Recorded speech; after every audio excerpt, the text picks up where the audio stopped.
പങ്കൂസ് വീട്ടിലേക്ക് എല്ലാവർക്കും സ്വാഗതം. ഒരു അടിപൊളി മീൻകറിയുടെ റെസിപ്പിയാണ് ഇന്ന് കാണിക്കാൻ പോകുന്നത്. ഏത് മീൻ വേണമെങ്കിലും നമുക്ക് ഇതുപോലെ ഉണ്ടാക്കിയെടുക്കാം. നല്ല ടേസ്റ്റാണ്. അപ്പോൾ അതിന് വേണ്ടിയിട്ട് ഒരു ചട്ടി അടുപ്പിലേക്ക് വെച്ച് കൊടുത്തിട്ടുണ്ട്. ചട്ടി ചൂടായി വന്നപ്പോൾ അതിലോട്ട് കുറച്ച് വെളിച്ചെണ്ണ ഒഴിച്ചു കൊടുത്തു. വെളിച്ചെണ്ണ തന്നെ ഒഴിച്ചു കൊടുക്കാൻ പ്രത്യേകം ശ്രദ്ധിക്കണേ, അതിനാണ് ടേസ്റ്റ് കൂടുതൽ. ഈ വെളിച്ചെണ്ണ ചൂടായി വരുമ്പോഴത്തേക്ക് അതിലോട്ട് 1/2 ടീസ്പൂൺ കടുക് ചേർത്ത് കൊടുത്തിട്ടുണ്ട്. ഇപ്പോൾ കടുകൊക്കെ നന്നായിട്ട് പൊട്ടി വരുന്നുണ്ട്. കടുകെല്ലാം മുഴുവനായും പൊട്ടിക്കഴിഞ്ഞ ശേഷം ഇതിലോട്ട് 1/4 ടീസ്പൂൺ ഉലുവ ഇട്ട് കൊടുക്കണം. ഉലുവ നന്നായിട്ടൊന്ന് മൂത്ത് വരുമ്പോൾ ഇതിലോട്ട് കറിവേപ്പില ചേർത്ത് കൊടുക്കാം. ഇതിലോട്ട് 1 ടേബിൾ സ്പൂൺ ഇഞ്ചി, വെളുത്തുള്ളി, കുരുമുളക് ചതച്ചതാണ്. 3 കൂടെ 1 ടേബിൾ സ്പൂണേ എടുത്തിട്ടുള്ളൂ. അപ്പോൾ ഇതിൻ്റെ പച്ചമണം മാറുന്നവരെ ഒന്ന് വഴറ്റി കൊടുക്കാം. കരിഞ്ഞു പോണ്ട, പച്ചമണം ഒന്ന് മാറിയാൽ മാത്രം മതി. ഇപ്പോൾ പച്ചമണം മാറി വന്നിട്ടുണ്ട്. ഇതിലോട്ട് ഒരു 3-4 പച്ചമുളക് നീളത്തിൽ കീറിയത് ഇട്ട് കൊടുത്ത് ഒന്ന് വഴറ്റിയെടുക്കാം. പച്ചമുളകൊക്കെ ഒന്ന് നന്നായിട്ട് വാടി വരണം. മുളകൊക്കെ നന്നായിട്ട് വാടി വന്നിട്ടുണ്ട്. ഇനി ഇതിലോട്ട് പൊടികൾ ചേർത്ത് കൊടുക്കാം. 1/2 ടീസ്പൂൺ മഞ്ഞൾപ്പൊടി, മുളക് പൊടി എരിവിനനുസരിച്ച് ചേർത്ത് കൊടുക്കുക. ഞാനിപ്പോൾ ഇവിടെ 4 ടീസ്പൂൺ കാശ്മീരി ചില്ലിയാണ് ചേർത്ത് കൊടുത്തിട്ടുള്ളത്. അപ്പോൾ കാശ്മീരി മുളക് പൊടി ഇല്ലാത്തവർ സാധാരണ മുളക് പൊടി 2 ടീസ്പൂൺ ചേർത്ത് കൊടുത്താൽ മതി. പച്ചമുളക്, ഇഞ്ചിയും കുരുമുളകൊക്കെ ഉള്ളത് കൊണ്ടിട്ട് അത്യാവശ്യം നല്ല എരിവുണ്ടായിരിക്കും. ഇതിലോട്ട് 2 ടീസ്പൂൺ മല്ലിപ്പൊടി കൂടി ചേർത്ത് കൊടുത്തിട്ടുണ്ട്. ഇനി പൊടികളുടെ പച്ചമണം മാറുന്നവരൊന്ന് വഴറ്റി കൊടുക്കാം.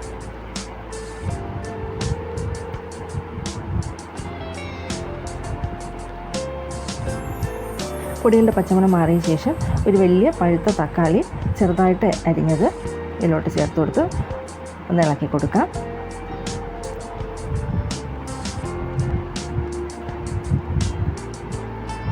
ഇനി ഇതിലോട്ട് ഒരു ചെറിയ നെല്ലിക്ക വലുപ്പത്തിന് വാളൻപുളി വെള്ളത്തിലിട്ടിട്ടുണ്ടായിരുന്നു. അപ്പോൾ അത് ഇതിലോട്ട് പിഴിഞ്ഞൊഴിച്ച് കൊടുക്കാം.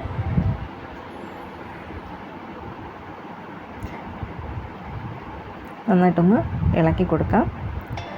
ശേഷം അടച്ച് വെച്ച് തക്കാളി ഒന്ന് വേവിച്ചെടുക്കാം.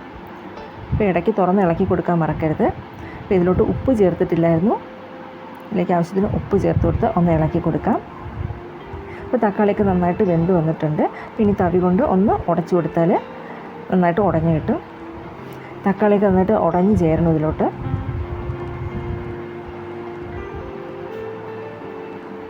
ഇനി ഇതിലോട്ട് നമ്മൾ എടുത്ത് വെച്ചിരിക്കുന്ന മീൻ ചേർത്ത് കൊടുക്കാം. ഞാനിപ്പോൾ ചൂരയാണ് എടുത്തിട്ടുള്ളത്. ഏത് മീൻ വേണമെങ്കിലും നമുക്ക് ഇട്ട് കൊടുക്കാം.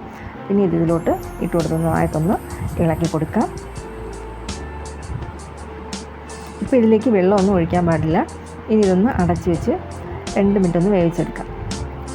ഇപ്പോൾ 2 മിനിറ്റ് കഴിഞ്ഞിട്ടുണ്ട്. ഒന്ന് നന്നായിട്ട് ഇളക്കി കൊടുത്ത ശേഷം ഇതിലോട്ട് 1/4 കപ്പ് വെള്ളം ചേർത്ത് കൊടുക്കുകയാണ്.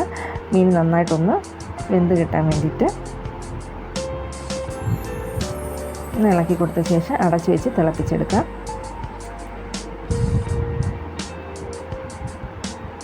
ഇപ്പോൾ നന്നായിട്ട് തിളച്ച് വന്നിട്ടുണ്ട്. ഇതൊന്ന് ഇളക്കി കൊടുത്തിട്ട് ഉപ്പും എരിവും പുളിയൊക്കെ പാകത്തിനാണോ നോക്കുക. ഇതിലെല്ലാം പാകത്തിന് നിന്നാൽ മാത്രമാണ് ഇതിന് നല്ല ടേസ്റ്റ്. എന്തെങ്കിലും കൂടിപ്പോയിട്ടുണ്ടെങ്കിൽ അത് അഡ്ജസ്റ്റ് ചെയ്യാൻ. ഉപ്പ് കൂടുതലാണെങ്കിൽ ഒരു ചെറിയ കഷ്ണം വെള്ളരിക്കും എന്തെങ്കിലും അരിഞ്ഞിട്ട് അതിൻ്റെ ഉപ്പ് മാറ്റാവുന്നതാണ്. അപ്പോൾ എല്ലാം പാകത്തിനാണെങ്കിൽ അടച്ച് വെച്ച് ഒന്ന് വറ്റിച്ചെടുക്കാം. ഇപ്പോൾ കറിയൊക്കെ ഒന്ന് വറ്റി വന്നിട്ടുണ്ട്. ഇളക്കി കൊടുക്കാം. അടുക്കി പിടിക്കരുത്. അടുക്കി പിടിച്ച് കഴിഞ്ഞാൽ അതിൻ്റെ ടേസ്റ്റേ മാറിപ്പോവും.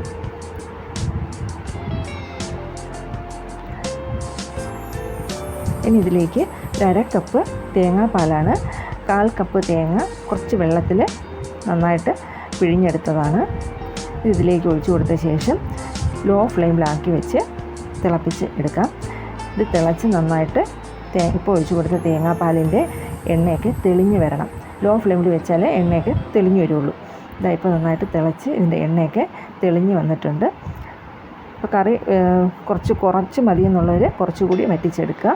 അപ്പോൾ ഞാനിപ്പോൾ ഇവിടെ ഫ്ലെയിം ഓഫ് ചെയ്ത് കൊടുക്കുകയാണ്. പിന്നെ ചീനിച്ചട്ടി വെച്ച് അതിലേക്ക് കുറച്ച് വെളിച്ചെണ്ണയും 1/2 ടീസ്പൂൺ കടുകും ഇട്ട് പൊട്ടിച്ച് ഇതിലോട്ട് ചെറിയ ഉള്ളി ഇട്ട് കൊടുക്കാൻ. ലാസ്റ്റ് താളിക്കണമെന്ന് നിർബന്ധമില്ല, വേണമെങ്കിൽ ചെയ്താൽ മതി. 2-3 ചെറിയ ഉള്ളി അരിഞ്ഞതും കൂടെ ഇട്ട് കൊടുത്തു. ഉള്ളിയൊക്കെ ഒന്ന് മൂത്ത് വന്നിട്ടുണ്ട്. ഇതിലോട്ട് 2-3 വറ്റൽമുളക് ചെറുതായിട്ട് മുറിച്ച് ഒന്ന് മൂപ്പിച്ചെടുക്കാം.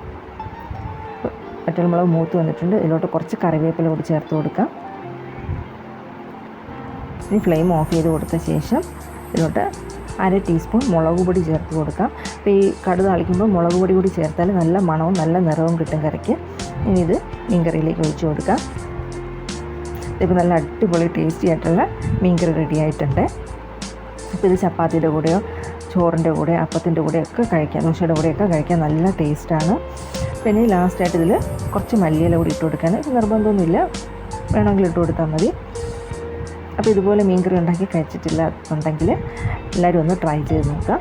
വീഡിയോ ഇഷ്ടമായെങ്കിൽ ചാനൽ ഒന്ന് സബ്സ്ക്രൈബ് ചെയ്യാനും വീഡിയോ ലൈക്ക് ചെയ്യാനും ഷെയർ ചെയ്യാനും കമൻറ്റ് ചെയ്യാനും മറക്കരുത്.